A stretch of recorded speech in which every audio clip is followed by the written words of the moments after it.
ए की वर्तमान आयु 3 वर्ष है और 1 वर्ष बाद बी की आयु 2x वर्ष होगी और सी ए से 4 वर्ष बड़ा है। तीन वर्ष पहले डी की आयु x-2 वर्ष थी। यदि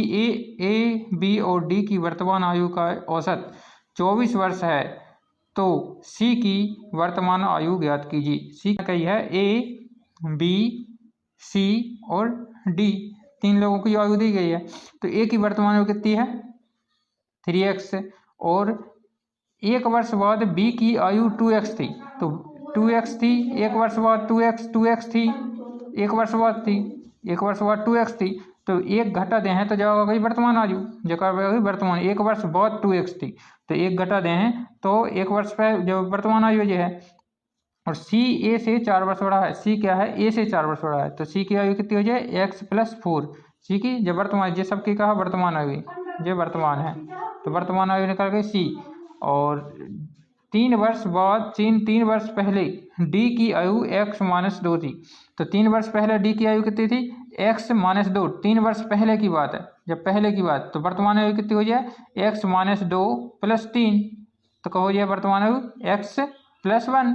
2 में से 2 -2 में से 3 गए कितने +1 तो बचे, तो x+1 जब आ गई 3 वर्ष जब वर्तमान आयु, तो ए की वर्तमान आयु 3x है, बी की वर्तमान आयु, सी की वर्तमान आयु और डी की वर्तमान आयु,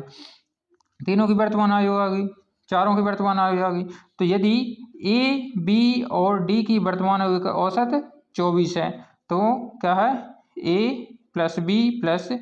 डी की वर्तमान आयु की औसत कितना है 24 है। तीनों की औसत योग निकालने थे, 3 को गुणा कर दो, तो ए बी डी की योग कितना हो जाए 24 + 3। तो ए की आयु क्या है 3x, बी की आयु क्या है 2x-1 प्लस डी की आयु कितनी है x+1 बराबर था 24 दिया 72। तो ये सब वहाँ जोड़ दो, तो 3 2 5 और 1 6 6x, तो एक जो x है जो 1 कट गो 6x बराबर होगा 72, तो x बराबर कितना होगा 6 एकम 6 जो 6 एकम 6 और 6 दूनी 12, तो x बराबर 12 होगा। तो पूछे क्या बनना है सी की वर्तमान आयु, तो सी की वर्तमान आयु कितनी है 3x, सी की वर्तमान आयु कितनी है 3x+4, तो 3 गुणित x बराबर कितना है 12 + 4 भारतीय 36 + 4 बराबर होगा सी बराबर होगा 40, तो सी की वर्तमान आयु हो गई 40 आंसर।